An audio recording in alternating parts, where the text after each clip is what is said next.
នេះគឺជារឿងរ៉ាវមួយដែលបានកើតឡើងនៅក្នុងសាលារបាំមួយកន្លែងនៅក្នុងទីក្រុងសៀមរាបនៃប្រជាណាចក្រកម្ពុជាយើងនេះនៅពេលព្រលប់ពន្លឺថ្ងៃលិចបានលាបពណ៌ក្រហមពាសពេញផ្ទៃបន្ទប់នៃសាលារបាំនៅលើកៅអីមានស្បៃពណ៌មាសមួយផ្ទាំង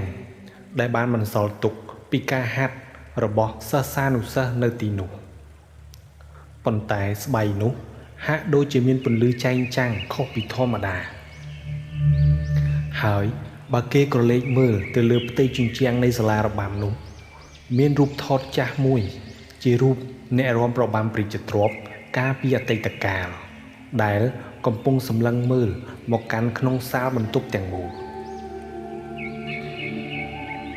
នេះគឺជារូបរបស់នាងនារីរតន៍កាលពីជិត30ឆ្នាំមុននាងគឺជាតារារាំរបាំដ៏ឆ្នើមមួយរូបនៅក្នុងព្រះបរមរាជវាំងរាល់ការរាំពុតពេនរបស់នាងគឺសុទ្ធតែជាក្បាច់រាំដ៏ល្អឯកបំផុតដែលផុសចេញពីបេះដូងពិតៗនាងបានរាំថ្វាយព្រះមហាក្សត្រនិងភ្ញៀវកិត្តិយសទាំងអស់នៅក្នុងសាលទស្សនាដែលឲ្យអ្នកទស្សនាទាំងអស់មានការចាប់អារម្មណ៍ទៅលើនាងយ៉ាងខ្លាំង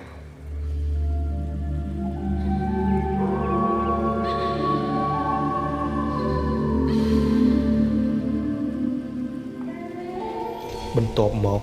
របបខ្មែរក្រហមក៏បានផ្ទុះឡើងហើយរាល់សិល្បៈទាំងអស់ត្រូវបានគេចាត់ទុកថាជារឿងដែលអត់ប្រយោជន៍បំផុតនាងត្រូវបានគេបង្ខំឲ្យដោះសម្ពុតមាសហើយពាក់អាវខ្មៅដើម្បីធ្វើស្រែចម្ការជំនួសវិញការរាំត្រូវបានគេហាមឃាត់ជាដាច់ខាតសម្រាប់នារីរតន៍ការហាមឃាត់បែបនេះដូចជាការកាត់ផ្ដាច់ព្រលឹងរបស់នាងតែម្ដងដោយការបាក់ទឹកចិត្តយ៉ាងខ្លាំងនាងបានដើរចេញពីជំរុំហើយទៅអង្គុយក្រោមដើមពោធិ៍ចាស់មួយដើមនៅក្បែរមាត់ស្ទឹងនៅពេលដែលដង្ហើមចុងក្រោយរបស់នាងបានរសាត់បាត់ទៅព្រលឹងដែលនៅជាប់នឹងក្បាច់រាំក៏បានហោះចេញពីរូបរាងកាយរបស់នាងស្រីរតន៍នាងមិនអាចចាកចេញទៅណាបានឡើយព្រោះក្បាច់រាំទាំងនេះមិនទាន់បានសាបសូន្យពីក្នុងចិត្តរបស់នាងនោះឡើយ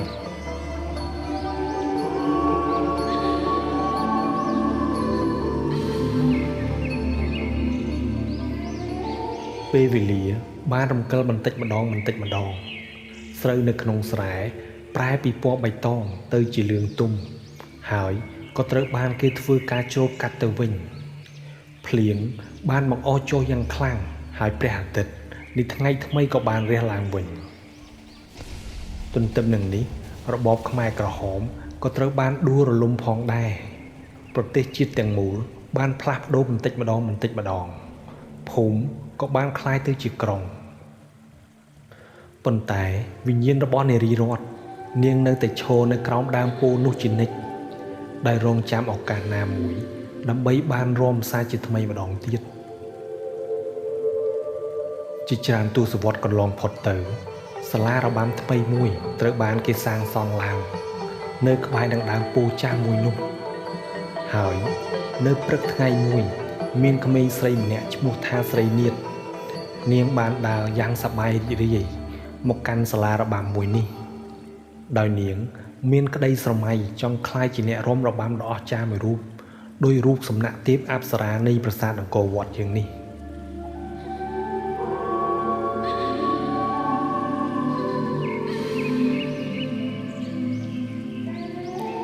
ស្រីនាថចាប់ផ្ដើមរៀនក្បាច់រាំដំបូងនៅក្នុងសាលានោះអ្នកគ្រូចាប់ដៃនាងលើកថ្នមបង្រៀនពីរបៀបពុតកដៃប៉ុន្តែចលនារបស់ស្រីនាថគឺនៅតែរឹងនៅឡើយមិនទាន់ទន់ភ្លន់នោះទេនាងមើលមិត្តរួមថ្នាក់ឯទៀតដែលគេរាំបានល្អជាងហើយនាងក៏មានអារម្មណ៍បាក់ទឹកចិត្តបន្តិចដែរមានល្ងាចមួយស្រីនាថបាននៅហាត់រាំតែម្នាក់ឯងក្រោមពន្លឺព្រះច័ន្ទនាងមិនដឹងថាកំពុងមានភ្នែកមួយគូកំពុងតែសម្លឹងមើលនាងពីក្នុងស្រមោលនោះទេព្រលឹងនារីរតន៍មានអារម្មណ៍ថាមានអ្វីមួយពិសេសនៅក្នុងចលនារបស់ក្មេងស្រីម្នាក់នេះ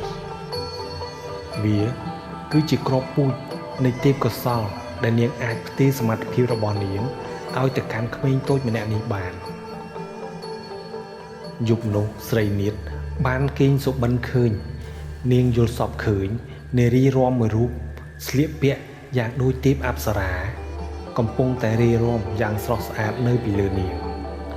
រាល់ការសម្ដែងគឺល្អឥតខ្ចោះនិងពោពេញទៅដោយដេជះបារមីស្រីនាថមានអារម្មណ៍ថាខ្លួនឯងតូចតាចនិងចង់រាំឲ្យបានដូចរូបនាងនោះណាស់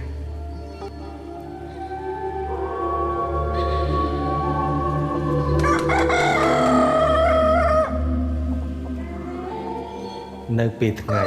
ការហាត់រាំរបស់ស្រីនាថនៅតែពិបាកដដែលនាងដួលនិងមានអារម្មណ៍ថាបរាជ័យរហូតរំពេចនោះនាងឮសូរសំឡេងខ្សឹបប្រាប់ពីពិធីរាំដូចជាខ្យល់បក់ផាត់ត្រចៀករបស់នាងបងក៏បានលើកមុខទៅនាងងាកមើលក្រោយតែមិនឃើញអ្នកណាសោះល្ងាចនោះពេលហៀបនឹងចេញពីបន្ទប់រាំស្រីនាថមានអារម្មណ៍ថាមានគេកំពុងមើលនាងពីក្រោយនាងបែរមកវិញឃើញតែបន្ទប់ទទេប៉ុន្តែនៅលើកញ្ចក់ធំមានស្នាមដៃថ្លាថ្លាដូចជានរណាម្នាក់ទើបតែយកដៃស្ទាបទៅលើកញ្ចក់នោះអញ្ចឹងចិត្តរបស់នាងចាប់ផ្ដើមភ័យញាប់ញ័រមានយប់មួយស្រីនាថនាងបានសម្រេចចិត្តទៅហាត់រាំរហូតដល់យប់ជ្រៅដើម្បីចង់ដឹងពីអ្វីដែលចម្លែកនោះរំពេចនោះពន្លឺមួយបានភ្លឺឡើងនៅចំពោះមុខនាងរូបអ្នករាំក្នុងសុបិនរបស់នាងបានលេចរូបរាងយ៉ាងពិតប្រាកដមកនាងស្រីរតបានមកដល់នាងមិនមែនមកបំភ័យស្រីនាថនោះទេតែនាងមកដើម្បីបង្រៀនក្បាច់រាំដល់ស្រីនាថទៅវិញនោះទេស្រីរតបានចាប់ផ្ដើមបង្រៀនក្បាច់រាំដំបូងគឺជាក្បាច់ដែលនាងធ្លាប់រាំថ្វាយព្រះមហាក្សត្រកាលពីជាតិមុនមើលដៃមីងបត់បែបនេះដូចជាផ្កាឈូករីកស្រីរតខ្សឹបប្រាប់ដោយសំឡេងដូចខ្យល់ស្រីនាថធ្វើតាមហើយចលនានាងបានចាប់ផ្ដើមល្អជាងមុន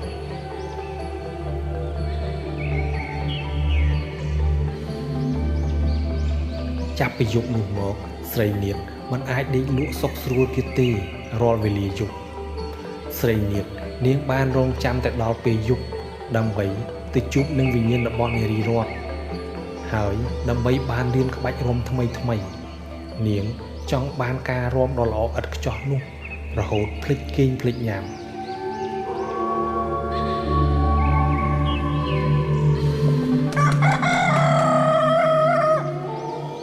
នៅពេលថ្ងៃ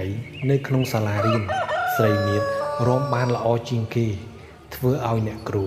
និងមិត្តភ័ក្តិមានការភ្ញាក់ផ្អើលយ៉ាងខ្លាំងអស្ចារ្យណាស់ស្រីនាថ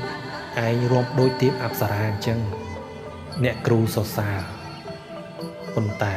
ពេលដែលរាំចប់ស្រីនាថដួលសន្លប់មុខស្លេកដូចសាកសពយប់កាន់តែជ្រៅការបង្រៀនកាន់តែខ្លាំងនាងស្រីរតមិនត្រឹមតែបង្រៀននោះទេនាងចង់រាំដោយខ្លួនឯងនាងបានចូលទៅក្នុងខ្លួនរបស់ស្រីនាថភ្នែករបស់ស្រីនាថបិទជិត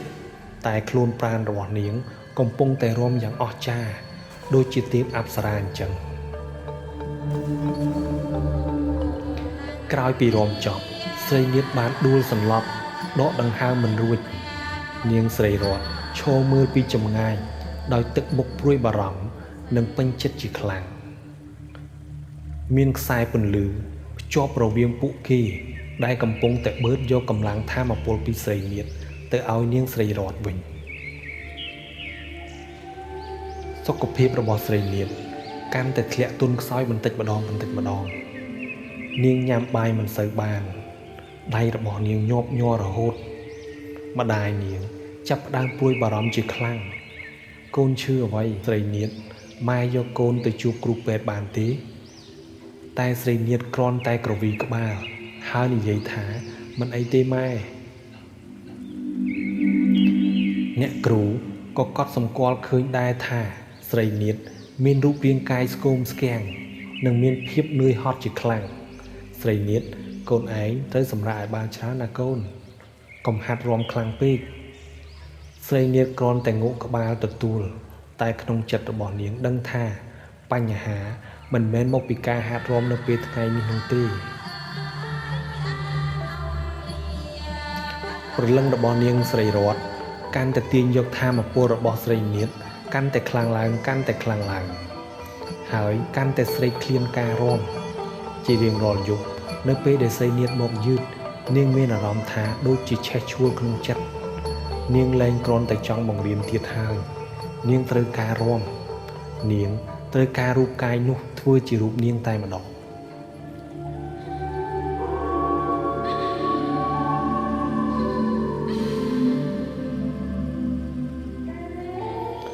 មានយប់មួយស្រីរតមិនព្រមឈប់រាំនោះទេនាងរាំយ៉ាងយូររហូតដល់ស្រីនាថចាប់ផ្ដើមបាត់បង់ស្មារតីលែងដឹងខ្លួនភ្នែករបស់ស្រីនាថបើកធំពោពេញទៅដោយក្តីភ័យខ្លាចតែមាត់របស់នាងកំពុងតែច្រៀងបទភ្លេងបុរាណដែលនាងមិនធ្លាប់បានស្គាល់ទាល់តែសោះពីមុនមកនាងកំពុងតែស្រែកយំនៅក្នុងខ្លួនរបស់ខ្លួនឯង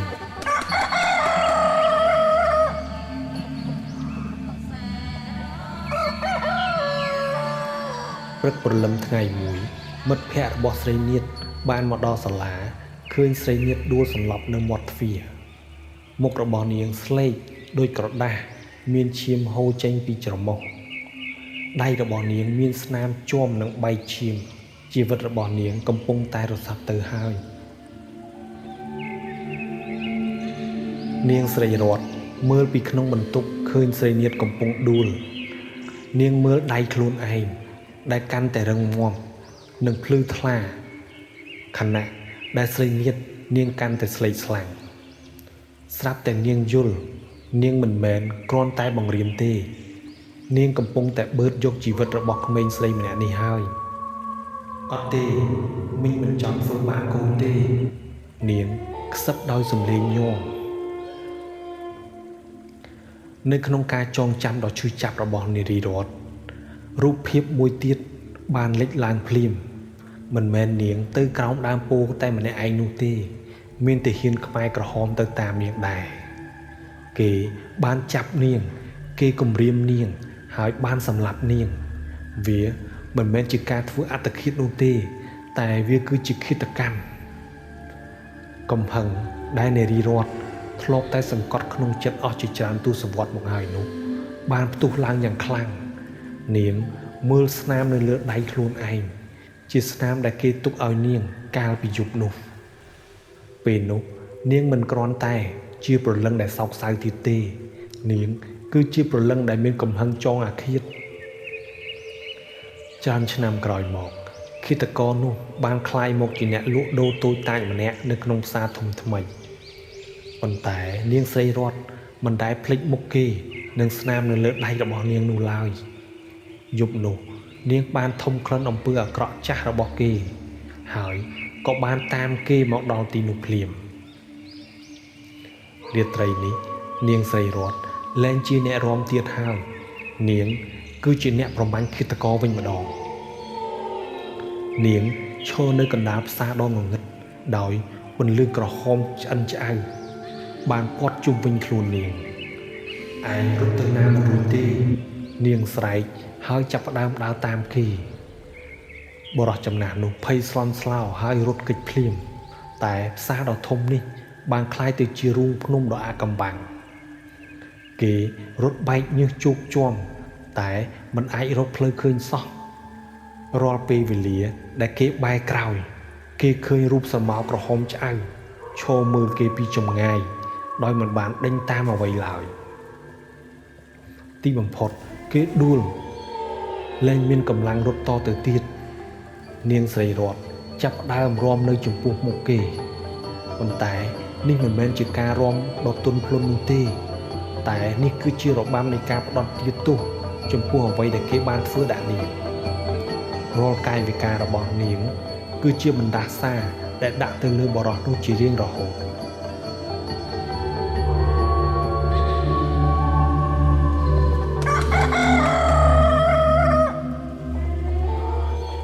លុះព្រឹកឡើងផ្សារចាប់ផ្ដើមមានមនុស្សម្នាចូលមកបន្តបន្ទាប់គ្មាននរណាម្នាក់បានឃើញបរិសចំណាស់នោះទៀតទេគេបានคล้ายទៅជាផ្នែកមួយនៃផ្សារដូចជារូបសំណាកនៃភាពភ័យរន្ធត់នៅក្បែរគេព្រលឹងរបស់នាងនារីរតន៍នៅឈរយាមគេជានិច្ចមិនឲ្យគេទៅណារួចឡើយគេនឹងនៅជាប់ទីនោះជារៀងរហូតចាប់ពីថ្ងៃនោះមកស្រីលាតនាងក៏បានរស់រានមានជីវិតសារជាថ្មីម្ដងទៀតតែនាងនៅទុនខ្សោយនៅឡើយនោះទេហើយក៏កំពុងតែជាសះស្បើយជាបណ្ដាផងដែរស្រីលាតនាងកាន់រូបថតចាស់របស់នារីរតន៍ឥឡូវនេះនាងយល់ពីទុក្ខសោកនិងកំហឹងរបស់អ្នករាំរបាំម្នាក់នេះហើយនាងបានទទួលមរតកមិនត្រឹមតែជាក្បាច់រាំប៉ុណ្ណោះនោះទេថែមទាំងបានទទួលនៅរឿងរ៉ាវដ៏ឈឺចាប់ពីអតីតកាលរបស់នាងថែមទៀតផងខ្យល់បក់មកល្វើយដូចជាពាក្យលារបស់នាងស្រីរតន៍ជាលើកចុងក្រោយអញ្ចឹង